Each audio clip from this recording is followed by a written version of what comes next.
Bem-vindo ao Sermão da Semana da Igreja Bethel. Esperamos que você aprecie esta mensagem dada por Chris Vallotton.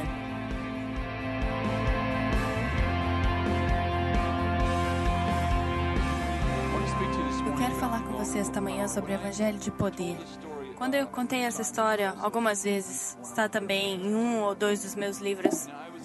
Quando eu era jovem, o meu pai se afogou quando eu tinha 3 anos e a minha mãe se casou de novo quando eu tinha 15 anos. Ela casou com um homem muito violento. Nós tivemos 2 anos até ela se casar de novo e foi muito difícil. Nós tivemos um ladrão tentando entrar na nossa casa por muito tempo, acho que 11 meses. Quase todas as noites, ele batia nas nossas janelas, tentava entrar na nossa casa, muito difícil.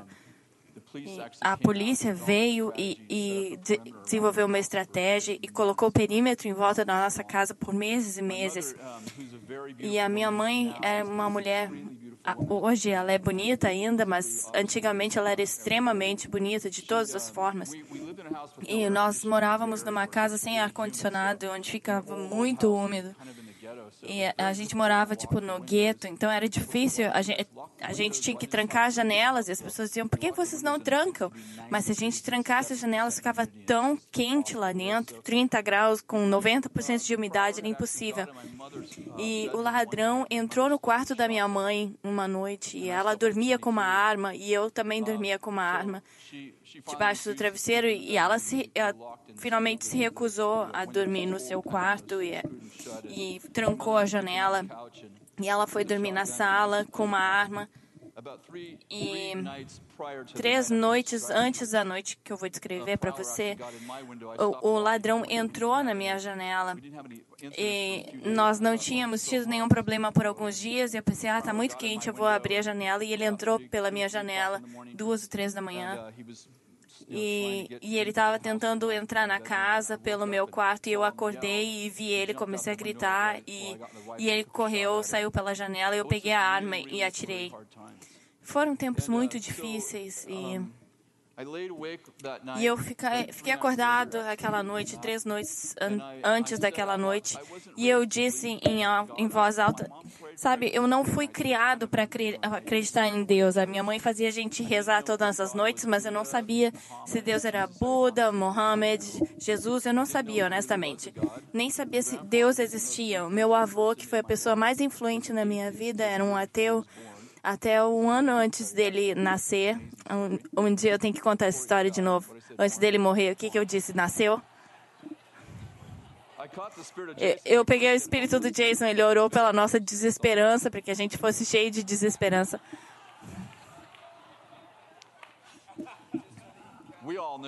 Todos nós sabíamos, a gente usou o nosso discernimento. As pessoas fazem isso sempre quando eu estou pregando. Não, ele não quis dizer isso. Mas, na verdade, quando o meu avô nasceu de novo,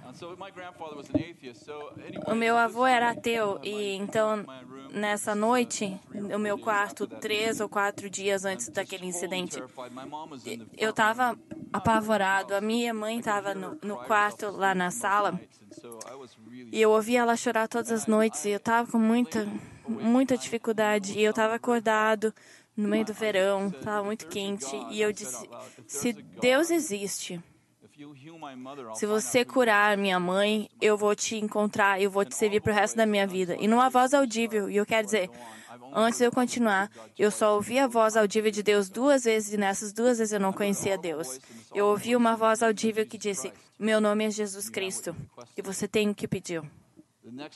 Na manhã seguinte, a minha mãe acordou. Agora, a minha mãe, desculpa, eu esqueci essa parte. Ela estava coberta por psoríase, pela ansiedade que ainda tinha intensificado. Ela tinha na orelha, por todo o rosto, no cabelo. É terrível. Na manhã seguinte, a minha mãe saiu do quarto da frente lá do banheiro e ela foi completamente curada. A psoríase tinha desaparecido. E não havia ninguém mais chocado do que eu. Mas eu acho que uma semana depois, se eu me lembro bem, a voz voltou. A segunda vez que eu ouvi a voz de Deus, ele disse: o meu nome é Jesus Cristo. Você disse que se eu curasse a sua mãe, você me serviria, e eu estou esperando. Verdade.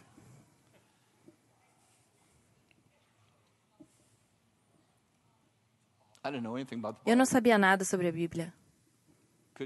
Não podia ler. Se alguém me desse uma Bíblia, eu também não podia ler. Quando eu me formei no 2º grau, eu lia no nível de 3ª série. Então, eu comecei a ir em igreja após igreja. Ninguém nem sabia. Eu nem sabia que igreja ia. E eu falei isso antes e agora eu quero retirar. Na verdade, eu não sabia, eu não conhecia Jesus, eu não conhecia as igrejas, então eu não sabia o que eu estava procurando. Então eu sentava lá no fundo e às vezes eu ficava por 10, 15 minutos e outras vezes eu ficava pelo culto inteiro. E na minha mente eu dizia, o Deus que falou comigo não está aqui. E de fato, a igreja poderia ser muito boa, mas ele não me tocou ali. E alguns anos passaram, a Kathy, eu conheci ela quando ela tinha 12, a gente noivou quando ela tinha 13. E a gente está nessa jornada junto, procurando Deus, e ela estava comigo o tempo todo. E nós fomos convidados para esse grupo célula, que eu não sabia que havia um movimento de Jesus. Eu não estava ligado em religião de jeito nenhum. Eu não reconheceria Jesus se ele ficasse na minha frente e andasse ao meu redor. Então, eu estava indo há 3 anos a diferentes igrejas e eu estava esperando, fala comigo, Deus. E então a gente foi nessa casa que a quantidade de pessoas se reduzia pelo tamanho da casa. Tinha uns 100 hippies ali. Eu não sabia que eles eram gente de Jesus, eu só sabia que eles eram hippies e eles estavam cantando Aleluia. Conhece essa música? E nós entramos ali e nós pensamos, e nos disseram, a gente tem que chegar antes ou senão a gente vai ter que assistir pela janela. E a casa estava cheia. E eles começaram a cantar Aleluia, alguma dessas canções mais antigas. E, cara, era intenso ali. E essa foi a sensação, o sentimento que eu tive quando aquela voz falou comigo. Então nós estávamos cantando aquelas canções e enquanto a gente cantava os hippies, as pessoas se levantavam espontaneamente, sem ninguém direcionar eles, e eles diziam em voz baixa, sem interromper o louvor. E eles se levantavam e diziam, Jesus me libertou da heroína. E sentavam. Enquanto a gente cantava. A gente não parava de cantar. Outra pessoa se levantava e ele dizia, Jesus me curou de epilepsia. E outra pessoa dizia, Jesus me curou de esquizofrenia. Essas pessoas iam ali, uau. Depois do louvor, antes da pregação, esse jovem, Kenny Hughes, uns 3 anos mais velho que eu, ele estava liderando o louvor com o violão e ele perguntou, alguém quer receber Jesus? Oi! E a Kathy levantou a mão. Somos nós. Somos nós. Nós somos como Abraão e Sara. Na verdade, como Abrão e Sarai no templo. A gente não conhecia Deus ainda. Então, nós oramos a oração simples, que a gente ouviu várias vezes. E depois daquela noite, quando ele pregou uma mensagem simples, o Ken veio até nós estávamos sentados. E todos estavam conversando e ele falou, vocês receberam Jesus essa noite, sabe, vocês são como bebês. E a Bíblia diz que vocês nasceram de novo. E em termos muito simples, nada de escritura. E ele falou de forma simples o que tinha acontecido conosco e leu algumas escrituras. E ele disse, vocês nasceram de novo e agora vocês precisam de um pai. Tá bom. Ele trouxe 2 jovens que eram 3 ou 4 anos mais velhos que nós, e eles perguntou, qual deles vocês querem que seja o seu pai? E eu peguei o mais bonito.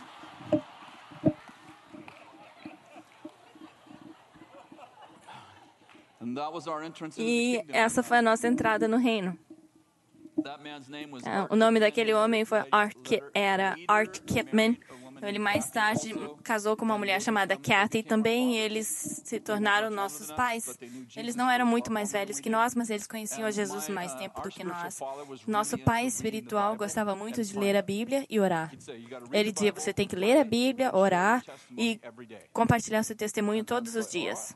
E eu, tá bom, eu não sei nada, então eu vou ler a minha Bíblia todo dia. E eu lia por horas, todos os dias. Você não percebe? Quando eu digo eu li por horas, eu lia 2 capítulos, porque eu não sabia ler, e a gente estava lendo a versão mais antiga da Bíblia. Eu aprendi a ler lendo aquela versão mais antiga.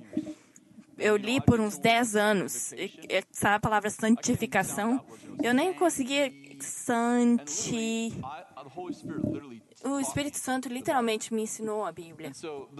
Então, esses dias iniciais, nós conhecemos os Johnson alguns anos depois, e 10 anos atrás eu fiz o funeral do Art Kipman, e foi nossa honra fazer isso. Eu recebi Jesus por causa de uma voz audível e o poder de Deus. E naquele grupo, era engraçado, não contei essa parte da história no primeiro culto. Naquele pequeno grupo, eles sempre cantavam no Espírito. Então, eles diziam, cante no Espírito, e eu, só para participar. Eu não sabia de nada, não sabia o que eles estavam fazendo. E ele devia ter nos ouvido. E segunda ou terceira noite que nós fomos, e ele veio, vocês precisam ser batizados no Espírito Santo para você ter uma língua espiritual. E eu pensei que eu tivesse uma. É isso que vocês estão fazendo. Então, ele orou por mim e pela Kathy. Ele orou pela Kathy e a Kathy instantaneamente foi batizada no Espírito Santo. Ela começou a falar em línguas. E nós estávamos voltando para casa, eu nunca vou esquecer. A gente estava voltando para casa e ela, aquilo foi tão maravilhoso, foi tão legal. E nada aconteceu comigo. Por 6, 7 meses. E ela, olha quando eu oro. Nada aconteceu comigo por meses. Então, de qualquer forma. Atos, capítulo 1, verso 6. Jesus ressuscitou dos mortos, ele juntou seus discípulos em Jerusalém, então ele disse para eles. Estavam reunidos e lhe perguntaram, Senhor, é esse tempo que vais restaurar o reino a Israel? E ele respondeu, não lhes compete saber os tempos e as datas que o Pai estabeleceu pela sua própria autoridade, mas receberão poder, todos digam poder.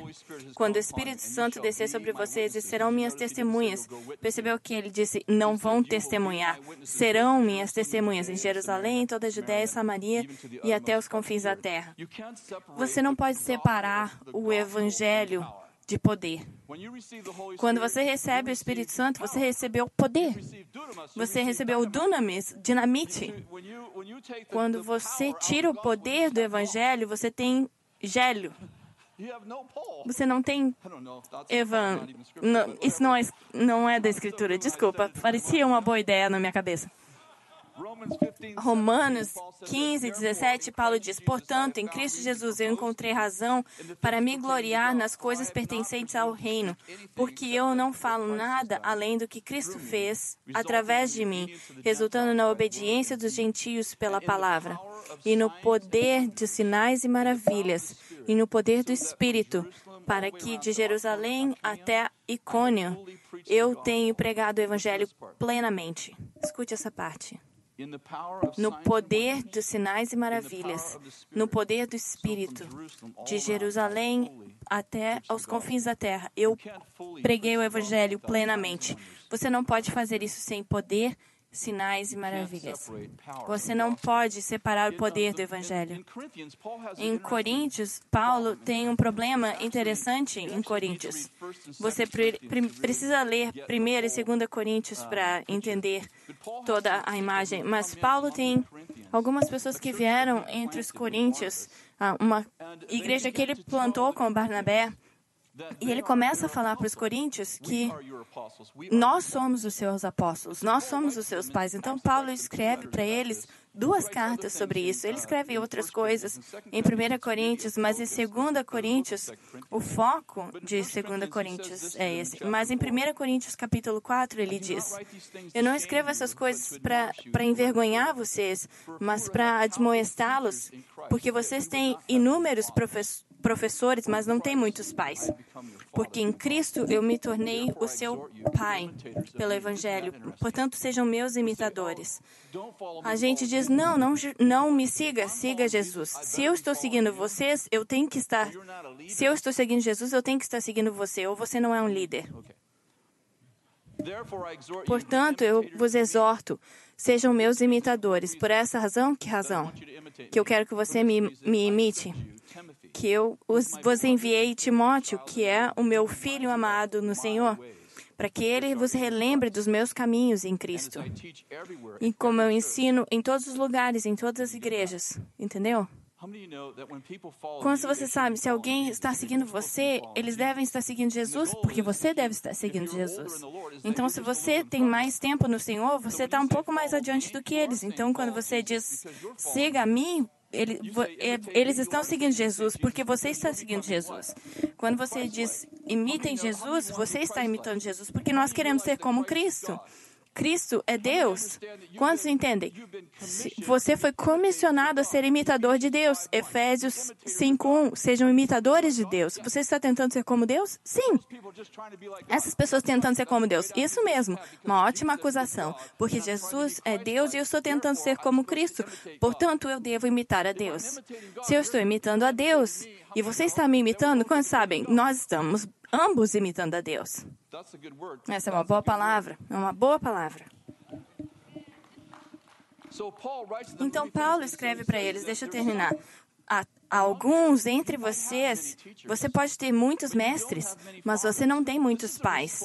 Essa é uma resposta às pessoas vindo ao rebanho, dizendo, não, Paulo não é seu pai, nós somos seu pai. Eles podem ser os seus mestres, mas eles não são seus pais. Eu sou seus pais. Em 2 Coríntios, ele diz para eles, quais são as credenciais deles? Aqui estão as minhas. Eu fui espancado, eu fui naufragado, eu fui roubado. Então ele diz isso sobre esses mestres. Alguns se tornaram arrogantes, como se nós não estivéssemos vindo. E eu virei para o Senhor, para vocês logo, e eu não vou buscar as palavras dos arrogantes, mas o poder, porque o reino de Deus não consiste em palavras, mas em poder. O reino de Deus não consiste de palavras, mas de poder. Então Paulo diz, eu não vou olhar para o ensinamento deles, eu vou ver o poder. Poder, palavras sem poder não são o Evangelho. Eu entendo que a reação disso é, você não pode basear a sua vida com Deus em experiências. Sim, isso é verdade, mas quantos de vocês sabem que se eu ler a Bíblia e eu não tiver experiência, isso é religião. É forma sem poder, e forma sem poder é só religião. Bono disse que religião é o que acontece quando o Espírito sai do lugar. Se ler a Bíblia não te leva a um encontro com Deus, então qual é o propósito? O nosso objetivo não é aprender a Bíblia, é conhecer o autor.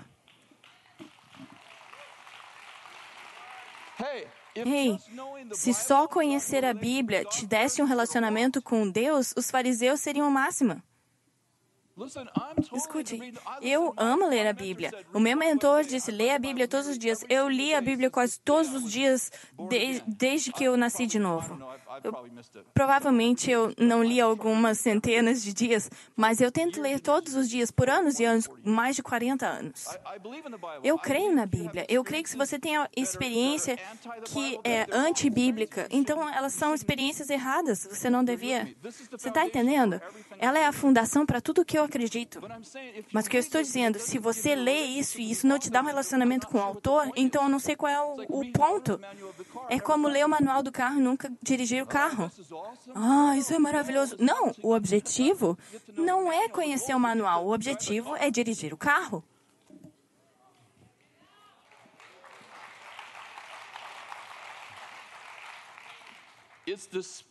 É o Espírito. É a palavra e o Espírito que são iguais à verdade. Então Paulo diz, eu vou julgar não a sua doutrina, mas ver se eles têm poder. Em Marcos 16:15, é a comissão de Jesus para eles. Ele disse, vão ao mundo e preguem o Evangelho a toda a criação. O Evangelho não é só para humanos. Aquele que crê e for batizado será salvo. Aquele que não crer será condenado. Estes sinais acompanharão aqueles que creram. No meu nome, expulsarão demônios, falarão novas línguas, pegarão em serpentes, se beberem algum veneno mortal, não lhes fará mal nenhum, imporão as mãos sobre os doentes e estes ficarão curados. Algumas pessoas dizem, não sei se eu acredito nisso. Bom, Jesus disse que se você crer e for batizado, você é salvo. Como é que eu sei que se eu sou salvo? Esses são os sinais que vão te acompanhar se você crer. Se eu não fizer sinais maravilhas, eu não sou salvo? Não, eu não quero levar isso. Só quero falar o que Jesus disse. Jesus disse, se você crer, estas coisas te acompanharão. Ele não disse, elas vão acompanhar só os cristãos, que só acompanharão os apóstolos. Ele diz, acompanharão os que creem. Esses são os sinais dos que creem. Você não pode separar sinais e maravilhas do Evangelho. É parte do Evangelho. Se você vier ao reino e você tem algo errado, ele pode consertar, mas é preciso poder para isso. Se você está doente, o Evangelho diz, Jesus cura os doentes. Se você tem demônio, Jesus te liberta dos demônios. Se você é cego, Jesus cura os cegos. Se você é paralítico, Jesus te cura. Não importa o que você tem, o Evangelho tem não só a filosofia para te curar, mas o poder para te curar.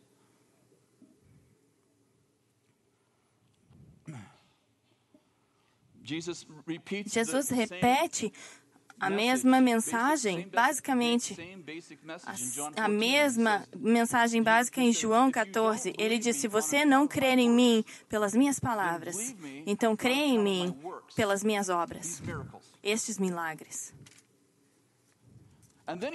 E depois ele diz isso, e maiores obras vocês farão. Quantos vocês sabem, ele está no meio de uma cruzada de cura quando ele diz isso. Se você não gosta da minha mensagem, tudo bem. Se você não crê em mim por causa da minha mensagem, olha para os milagres que eu estou fazendo. Você já viu eles antes? Não. Então, acredite em mim por causa dos milagres. Eu não posso acreditar na experiência. Jesus te disse para fazer isso. Eu entendo que nós estamos reagindo quando nós estamos sendo politicamente corretos, dizendo, eu acredito na Bíblia. Sim, eu acredito na Bíblia completamente. E há pessoas que não conhecem a Bíblia, que não creem na Bíblia, mas quando eles veem sinais e maravilhas, eles dizem, aonde que você conseguiu isso? Nesse livro que você não acredita. Então Jesus disse, e maiores obras vocês farão quando eu for com o Pai. Esses sinais acompanharão aqueles que crerem. Maiores obras vocês farão quando eu for com o Pai. Você não pode separar o poder de Deus da pessoa de Deus. Se você recebe Jesus, quantos de vocês receberam Jesus? Quantos entendem? Há Jesus Cristo, há outro Jesus. Há um Jesus religioso que tem grande filosofia e nenhuma habilidade para fazer nada. Mas você recebeu o Jesus, o ungido. Ele mora dentro de você. É incongruente que você diga, Jesus Cristo mora dentro de mim, mas eu tenho boas ideias e nenhum poder para fazer nada. Mateus 24, Jesus dá uma admoestação e que foi gritada nos nossos dias e provavelmente já foi gritado em outros dias, mas eu moro nesses tempos. Ele diz no verso 23, se alguém diz, veja, aqui está o Cristo, ou lá está ele, não creiam neles, por muitos falsos cristos e falsos profetas que realizam grandes sinais e maravilhas, se possível, enganar até os eleitos. Agora, aqui é como algumas pessoas leem isso. Haverão falsos cristos e falsos profetas, não acreditem neles, porque todos nos últimos dias serão falsos. Todos os profetas nos últimos dias serão falsos. Todos os profetas nos últimos dias são falsos. Jesus não disse isso. Ele disse, haverão falsos cristos e falsos profetas, e até os mesmos eleitos, até aqueles que são muito sábios, eles serão enganados. Então, quando se entende que se nos últimos dias todos os profetas fossem falsos, ninguém seria enganado. Mas eu nunca vi ninguém falsificar moedas. Eu nunca vi ninguém falsificar nota de $1. Por quê? Porque é muito trabalho para pouco valor. E o que eu estou vendo é, o diabo não cria nada, ele só copia o que Deus tem. Ele não pode parar o poder de Deus, então ele tenta duplicar o poder de Deus para você se confundir o que é Deus e o que não é. E ele só duplica, ele só falsifica coisas que são poderosas no reino. Você pode imaginar se alguém tá com uma nota de $100, não, eu não quero $100. Se alguém começa a falsificar os 20, não quero 20 também. Estão falsificando cartão de crédito. Não quero isso também. Você não vai poder comprar nada daqui a pouco, porque você reduziu a sua vida para reagir ao que os outros estão fazendo.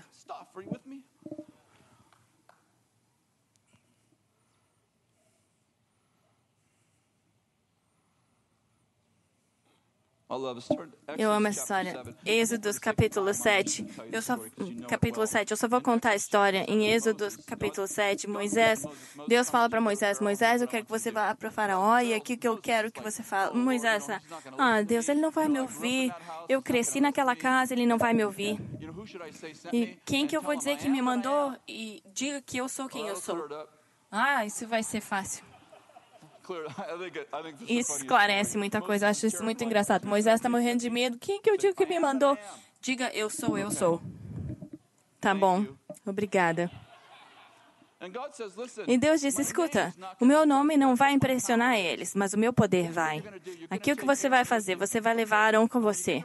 E quando você chegar na frente de Faraó, o que eu quero que você faça é manda Arão jogar o cajado dele vai se transformar numa cobra. Então eles chegam ali na frente de Faraó. Eu imagino que Moisés está nervoso, ele não fala muito bem. Ei, você precisa deixar o povo de Deus ir. Moisés, sai da minha frente. Arão, faz a sua coisa. Arão joga o cajado e se torna o quê? Uma cobra.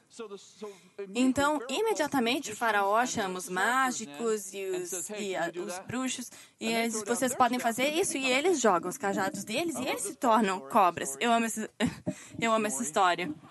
Snória. A minha boca não está funcionando hoje. E a cobra de Arão come a cobra dos outros. Eu amo isso. Aqui o que a igreja faz? Não, os bruxos usaram cobras. A gente não pode usar cobra. A gente não pode usar cobras, elas são do diabo. Elas são, ou até que não sejam. E então você termina com cobra de bruxo, e não tem nenhuma cobra grande, porque você não acredita que Deus pode usar cobras. Deixa eu fazer uma pergunta. Moisés duplicou o milagre dos bruxos ou os bruxos duplicaram os milagres de Deus? Quando a gente reage, não, a gente não vai usar isso. Eles estão usando isso, a gente não vai usar aquilo também. E aí a igreja fica cheia de cobra.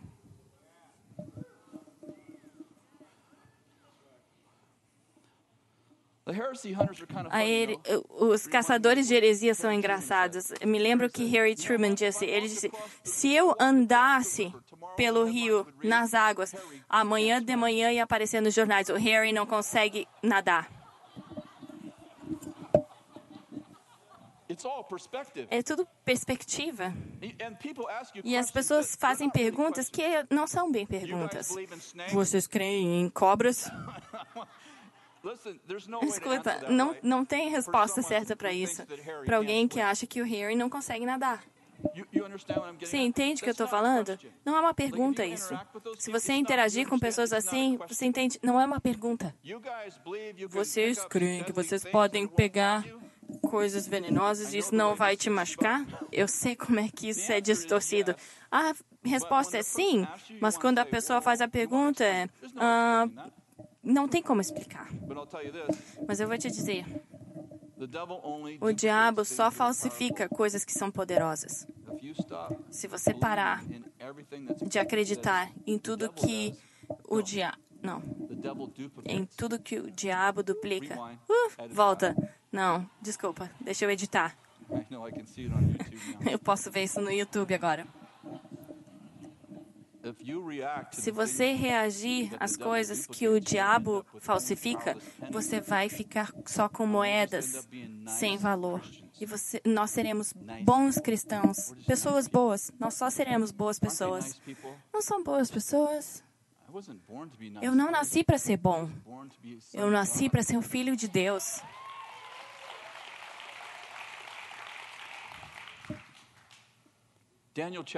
Daniel capítulo 4, e de novo, eu só vou contar a história.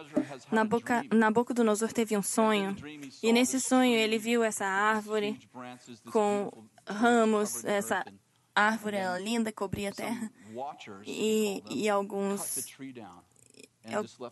coisas vieram e cortaram a árvore e deixaram só o tronco. E ele não sabia o que isso significava, mas ele sabia que tinha algo a ver com ele. Você não ama quando Deus fala com uma pessoa que não crê e eles têm que achar um cristão para descobrir? Eu nem gosto daquele cara, mas... eu preciso conversar com ele. E então ele chamou todos os adivinhadores, os mágicos, aqueles conjuradores. Ele os convida e ele diz, me digam o que esse sonho significa. E nenhum deles consegue interpretar o sonho. Então ele chama Daniel. Eu amo que o Daniel é sempre o último. E quando ele chama Daniel, é isso que ele diz para Daniel. Então eu dei ordens para trazerem Daniel na minha presença, todos os sábios. Eu dei ordens para trazerem na minha presença todos os sábios da Babilônia para me darem interpretação. Todos os adivinhadores, mágicos, divinadores não sabiam a interpretação. Mas finalmente Daniel veio diante de mim, cujo nome era Beltesazar, de acordo com o nome do meu Deus. Nabucodonosor está falando em primeira pessoa, de acordo com o nome do meu Deus. E em quem está o Espírito do Santo Deus, Beltesazar, chefe dos mágicos. Já que eu sei que o Espírito do Santo Deus está dentro de você, me conte a visão dos meus sonhos que eu vi e junto com ele a interpretação. Então, o que aconteceu? O que aconteceria se Daniel tivesse reagido à heresia, aos caçadores de heresias, e ele dissesse, não, eu não vou me incluir no meio desses conjuradores e adivinhadores. Quantos entendem? Como os caçadores de heresias aceitariam Daniel? Ele é o cabeça de todos os mágicos, adivinhadores. Ele é o chefe. O nome dele não é Daniel na Babilônia, é Beltesazar. O rei deu um nome para ele de acordo com o Deus dele. Ele não é pensado como um profeta. Eu amo essa história porque Daniel não come vegetais. É muito engraçado, não vou comer vegetais, mas você pode me chamar de adivinhador. Ah, não, ele só come vegetais. Ai, o que eu disse que ele não come? A razão é porque Paulo disse que aquele que come vegetais só é fraco na fé. Então eu estou pensando, o que aconteceria se Daniel comesse bife? E ele fez tudo aquilo só comendo vegetais.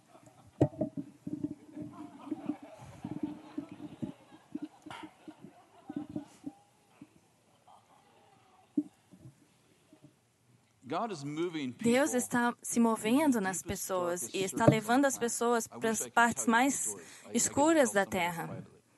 Eu gostaria que eu pudesse contar, mas eu só posso falar disso em conversas privadas. Mas eu conheço incontáveis histórias onde nos palácios de reis maus, Deus está escondendo as suas estés e Daniéis não são só histórias antigas. Isso é o que acontece quando Deus te chama para servir um rei mau. Você diz, não, eu não vou lá. Então ele diz, não, você vai servir o rei, mas você vai ser parte do grupo de médiums. Sim, e eu quero que o seu nome seja Lua Brilhante. E Daniel está ali, me chama do que você quiser, mas me dê vegetais. Uma coisa muito estranha. Eu só vou comer vegetais. Sim, eu serei o cabeça dos adivinhadores. É uma questão que eu tenho quando eu chegar lá. Mas a minha questão é a seguinte. Deus enviou ele. Eu não posso fazer isso. Rei, você vai ser chamado de adivinhador e você vai ser o chefe dos médiums. A gente devia conversar. Você não deveria estar fazendo isso. Espera. Eu preciso ouvir isso. Eu preciso entender o que você está fazendo. Mas nós temos um exemplo, mais de muitos, onde pessoas de Deus serviram pessoas que não eram de Deus e os ajudaram a prosperar, mesmo quando eles oprimiram o povo de Deus. E muitas vezes eles não foram vistos como profetas ou sacerdotes ou um povo religioso. Eles eram conhecidos no mundo cheio de demônios e eles foram escondidos como fermento no reino de trevas. 4 meninos necessários, encravados na Babilônia. Isso é tudo minha ideia, são os meus pensamentos. O mundo religioso, vendo Sadraque, Mesaque, Abednego e Daniel, seus nomes sendo mudados por nomes de acordo com outros deuses. Você pode imaginar o que alguns dos sacerdotes e escribas haviam pensado, os rumores, a fofoca que as pessoas fizeram deles, onde eles sentavam na mesa do rei com os outros adivinhos e mágicos por 70 anos, servindo 40 reis, mas o resultado foi que a Babilônia caiu diante do poder de Deus e a Pérsia liberou Daniel e todos os israelitas voltaram e reconstruíram o templo e Daniel influenciou 4 reis, 3 de 4 reis para o reino. E ele não questionou o relacionamento dele com Deus. Se não parece bom do lado de fora para os outros, nem sempre parece bom. Eu observei várias vezes, mas durante o avivamento de Toronto, eu vi coisas loucas, gente manifestar coisas loucas, e uma coisa era demônio e outra coisa era Deus, e quando você está tentando julgar pela manifestação, Daniel foi guiado por Deus? E Arão e Moisés foram guiados por Deus? E as coisas loucas que você acredita em transe? As pessoas no Facebook falam isso. Tá, eu sei aonde que isso vai chegar. Sim, quer saber? Pedro teve um transe. Ele entrou num transe, ele teve uma visão, você lembra disso? E nessa visão, um lençol com animais impuros estavam ali, ele ouviu uma voz, ele estava num transe, ele teve uma visão e ele ouviu uma voz. Mate e come. Certo? O resultado daquilo foi que Deus falou, ele disse, não, eu não posso comer isso, isso é impuro. E Deus disse, o que eu não chamo de impuro, você não chama de impuro. E ele descobriu por uma revelação, pelo espírito de revelação, ele descobriu que aquilo não era sobre coisas impuras, não era só sobre comida, era sobre gentios. E ele acaba ficando com os gentios na casa de Cornélio e ele leva a casa inteira, a primeira família de gentios que encontrou Jesus. Anos mais tarde, os fariseus que se tornaram cristãos, eles chamaram Pedro numa reunião pública e disseram, você falou com gentios, você comeu com eles, quem te deu permissão para ficar com pessoas impuras? E Pedro começou a contar e disse, eu estava num transe. Eu ouvi uma voz audível. eu tive essa visão. Sabe o que aconteceu? O povo que conhecia a Bíblia e conheciam Deus disseram, você estava num transe? Você teve essa experiência? Deus te falou isso? Numa voz audível? E o que eu estou entendendo é, não confie em experiências, a gente diz. Mas experiência foi como os gentios conheceram a Jesus. Foi experiência. Eles não tinham a Bíblia. Eles tinham o Antigo Testamento, eles não tinham o Novo, mas eles tinham uma fundação, mas eles não tinham experiência. Até que o Espírito Santo começou a se mover neles com poder. E foi em poder que o Evangelho, a fundação do Evangelho nasceu. Você não pode separar o Evangelho, o poder. Você não pode separar essas duas coisas. Os dois são o mesmo. Foi o Evangelho de poder que levou Pedro até a casa de Cornélio para que ele pudesse falar salvação. Você não pode separar os dois. E enquanto Pedro estava falando, enquanto ele estava falando isso, ele nem tinha terminado de pregar. Eu imagino que ele tinha uma mensagem longa, eles não sabiam nada da Bíblia. Eles estavam em Corinto, que era mitologia grega, eles não conheciam nada, nem Abraão, nem Adão e Eva, nem Davi, Golias. Eles sabiam mitologia grega, então ele tinha muita coisa para compartilhar. E ele estava compartilhando o Evangelho por horas, e no meio da sua pregação, o Espírito de Deus caiu sobre eles. Ele nem terminou a mensagem. O Espírito de Deus, tá bom, chega. Eu preciso ensinar a eles tudo isso antes deles conhecerem o Senhor. O Espírito de Deus diz, quem sabe quanto tempo foi. Ele disse, chega, tá bom. E começou a cair sobre eles, eles começaram a falar em línguas. E Pedro está chocado. Então ele os batizou em água. Então mais tarde, quando os fariseus disseram, por que você os batizou? E ele disse, mas eles já tinham sido batizados no Espírito. Então se já foram batizados no Espírito, eu vou batizar eles em água também. E a resposta deles, faz sentido. Por quê? Porque eles tiveram uma experiência que validou a doutrina. Você não pode separar o poder de Deus, o poder da salvação e o Evangelho da salvação. Você pode se levantar, por favor? Nós precisamos terminar.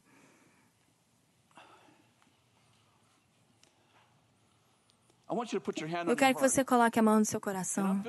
E eu sinto que eu devo recomissionar você.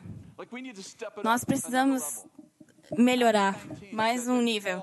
Atos 19 disse que Paulo fez milagres extraordinários. Eu ainda estou tentando os ordinários. Eu não sei o que extraordinário é. Mas por que a gente não concorda agora? Vamos melhorar. Quando há resistência, vamos pressionar para o próximo nível. Nós vamos ver Deus fazer coisas extraordinárias. Então, Deus, nós liberamos agora poder.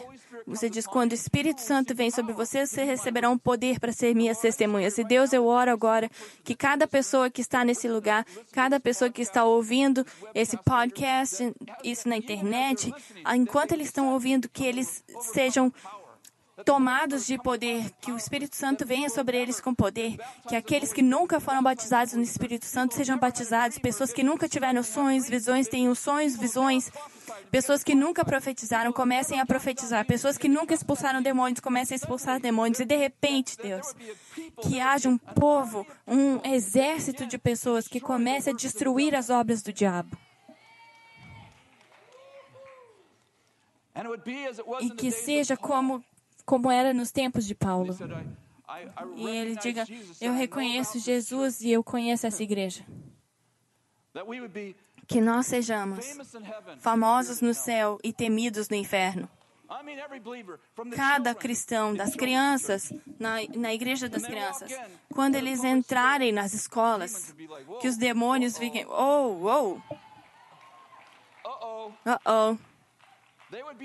que eles sejam como Daniéis em sistemas corruptos e comecem tijolo por tijolo, comecem a tirar esses tijolos e construir algo com pedras vivas, construídas como uma casa espiritual. Senhor, eu oro agora no nome de Jesus que você toque naqueles que até resistiram em Ti, como tu tocou em Paulo de Tarso, pessoas que resistem ao poder de Deus, que eles se encontrem falando em línguas, tendo experiências espirituais, que eles comecem a ir até os loucos cristãos da Bethel. Eu preciso que eles orem por mim. E pessoas que falaram mal da gente, que venham pedir perdão. E eu os abençoo em nome de Jesus. Eu te abençoo em nome de Jesus. Diga, eu recebo isso para mim mesmo. Amém. Obrigada.